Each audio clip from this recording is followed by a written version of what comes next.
तो जो बेसिडियोमाइसीटीज़ के कुछ महत्वपूर्ण सदस्य हैं जिसके बारे में हम जान लेते हैं, जिसमें फर्स्ट है पक्सीनिया। पक्सीनिया जो एक तरह से देखा जाए तो गेहूं में लगने वाला एक रस्ट रोग है या एक डिसीज़ है, जिसका सबसे पहले जो नाम था वो टी पक्सीनी ने दिया था, इसलिए इसे पक्सीनिया बोला जाता है। ये एक अविकल्पी परजीवी है। अविकल्पी परजीवी का मतलब क्या होता है? अविकल्पी परजीवी का मतलब ये होता है कि ये दोनों तरह से, एक तरह से न्यूट्रिशन ले सकता है, कोई एक पर्टिकुलर विकल्प नहीं होता, परजीवी के रूप में ही ये रहता है। इससे उत्पन्न होने वाले रोग को कीट या रस्ट रोग कहते हैं। तो इसे रस्ट फंगी के नाम से भी जाना जाता है। और जनरली ये जो ग्रेमिनी कुल के पौधे होते हैं, अब ग्रेमिनी में कौन कौन आते हैं? ग्रेमिनी में आते हैं जैसे गेहूं है, तो गेहूं में जो काला रस्ट रोग होता है वो ये उत्पन्न करते हैं। तो कभी कभी पूछते हैं कि जो गेहूं का काला रस्ट रोग है वो किसके कारण होता है, तो वो फंगी के कारण होता है जिसका नाम है पक्सीनिया। और पक्सीनी स्ट्रिमोफॉर्मी जो है, और कुछ गेहूं की कुछ प्रजातियां जिसमें ये पीला रस्ट रोग भी फैलाते हैं, जिसे रिकांडिटा कहते हैं, और भूरा रस्ट रोग भी उत्पन्न करते हैं। तो ये एक तरह से देखा जाए तो हेट्रोशियस मतलब कि भिन्न प्रकार का फंगी है जो अपना जीवन चक्र दो परपोषियों में पूर्ण करता है। नेक्स्ट है ऑस्टिलेगो। ऑस्टिलेगो को अगर देखा जाए तो स्मट या कंड भी कहा जाता है। क्यों कहा जाता है? क्योंकि इसकी जो कुछ प्रजातियां हैं, अगर देखा जाए तो इसे कवक के नाम से, स्मट कवक के नाम से भी जाना जाता है। तो ये जो होते हैं अलग प्रकार की प्रजाति होती है जो कि गेहूं में ही, और गेहूं की या फिर जो होती है उसमें ये रोग उत्पन्न करते हैं। नेक्स्ट है एगेरिकस, जो मोस्ट इम्पॉर्टेंट है, क्योंकि एगेरिकस जो है, एगेरिकस का नाम जो उद्गम जो है वो ग्रीक शब्द से हुआ है, एग्रिकन से हुआ है, इसलिए इसको एगेरिकस बोला जाता है, जिसका अर्थ होता है मशरूम। मशरूम सभी आप जानते होंगे हिंदी में जिसे कुकुरमुत्ता कहते हैं, जो बारिश के दिनों में अपने आप उग जाता है। तो वो भी क्या है? एक फंगी है, जिसमें कि जो कि बेसिडियो कार्प में जिसको रखा जाता है। क्यों रखा जाता है? क्योंकि इसमें बेसिडियम प्रेजेंट होते हैं। और अगर देखा जाए तो ये खाद्य है, मतलब कि इसे मोस्ट ऑफ इसे खाया जाता है। इसकी आपको कुछ प्रजातियां मैं दिखा देती हूँ। आपने देखा होगा लकड़ियों पर भी उग जाते हैं, मिट्टी पर भी उग जाते हैं, और बहुत सी प्रजातियां इसकी ऐसी है जो कि ईडेबल है, मतलब कि जिसे खाया जाता है। फिर आते हैं ब्रैकेट कवक आते हैं। तो ये जो ब्रैकेट कवक होते हैं, इसे शेल्फ के रूप में भी या शेल्फ के समान माना जाता है। ये प्राय कहाँ पर उगते हैं? वृक्षों पर उगते हैं, उसके तने पर। ये बारिश के दिनों में जब नमी आ जाती है तो उस समय उगते हैं, और जो लकड़ी होती है उस लकड़ी को क्या करते हैं? ये गला देते हैं। तो लकड़ी को खराब करने का भी काम ये करते हैं। नेक्स्ट है इसमें टोड स्टूल। ये विषैले मशरूम होते हैं, जैसे एमेनिटा। एमेनिटा सबसे विषैला मशरूम है जिसको खाने से मृत्यु तक हो जाती है। तो ये भी मशरूम का ही एक रूप है, पर कैसा होता है? जहरीला। अब नेक्स्ट क्लास आती है ड्यूटेरोमाइसीटीज़।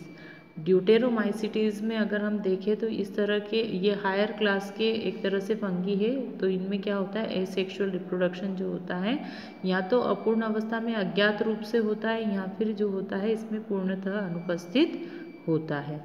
और इसमें इसे फंगाई इम्परफेक्टाई भी कहते हैं। कि इम्परफेक्ट फंगी इसलिए बोलते हैं क्योंकि इसमें अलैंगिक जनन जो होता है पूर्णतः अनुपस्थित होता है।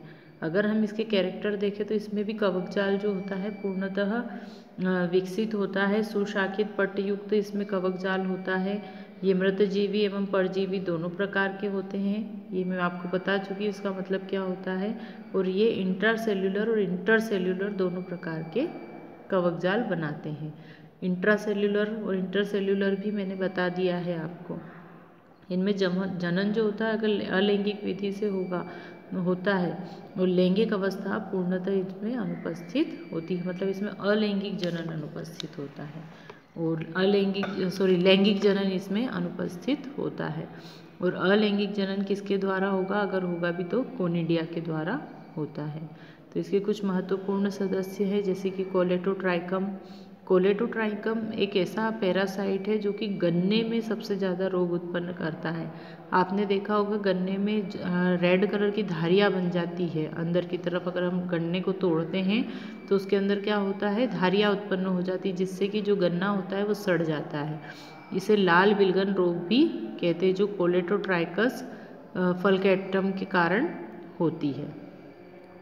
जूट में भी ये रोग उत्पन्न करते, जूट जिनसे हम रेशे प्राप्त करते, फाइबर्स, तो इस तरह से ये रोगों को उत्पन्न करते हैं। जैसे आपको दिख रहा होगा इसके अंदर ये रेड रस्ट, इस तरह से ये बन जाते हैं। नेक्स्ट है सार्कोस्पोरा। सार्कोस्पोरा जो होता है, इस कवक द्वारा उत्पन्न रोग जो होते हैं पर्णचित्ती रोग या टिक्का रोग के नाम से जाना जाता है, जो मूंगफली की पत्तियों में होते हैं। तो मूंगफली की पत्तियों को ये कवक जो होते हैं सबसे ज़्यादा प्रभावित करते हैं। इसके कारण क्या होता है, जो मूंगफली की जो पत्तियाँ होती हैं उनमें क्या होते हैं, छोटे छोटे धब्बे बन जाते, चकत्ते बन जाते हैं। ये आपको स्पॉट्स इसमें दिख रहे होंगे, ये वाइट स्पॉट्स जो होते हैं इस तरह से चकत्ते इसमें बन जाते हैं। और उसमें क्या होते हैं, जो एक तरह से फंगाई के जो कोनिडिया होते हैं वो होते हैं। ये क्या करते हैं, जर्मिनेट होते जाते हैं और फैलते जाते हैं और पूरी तरीके से पत्तियों को इन्फेक्ट कर देते हैं। इसके बाद आता है अल्टरनेरिया। अल्टरनेरिया जो होता है आलू में रोग उत्पन्न करता है। इस फंगी का नाम है अल्टरनेरिया सोलेनाई।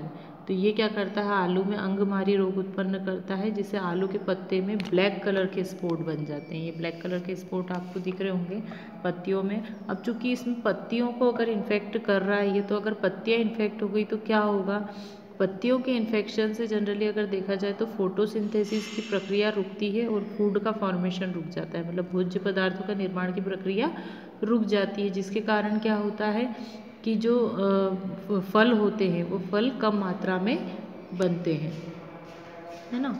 फिर आता है फ्यूजेरियम। फ्यूजेरियम ऑक्सीस्पोरम जो होता है, ये फसली पौधों में जैसे आलू, टमाटर, कपास, केला, अरहर आदि में विल्ट रोग उत्पन्न करता है, जिससे कि फसल भी खराब हो जाती है। तो इस तरह से देखा जाए तो कवक जो होते हैं मुख्यतः रोग उत्पन्न करते हैं, पर कुछ कुछ इनके आर्थिक महत्व भी हैं, जो मैं आपको नेक्स्ट वीडियो में सेंड करूँगी। Thank you.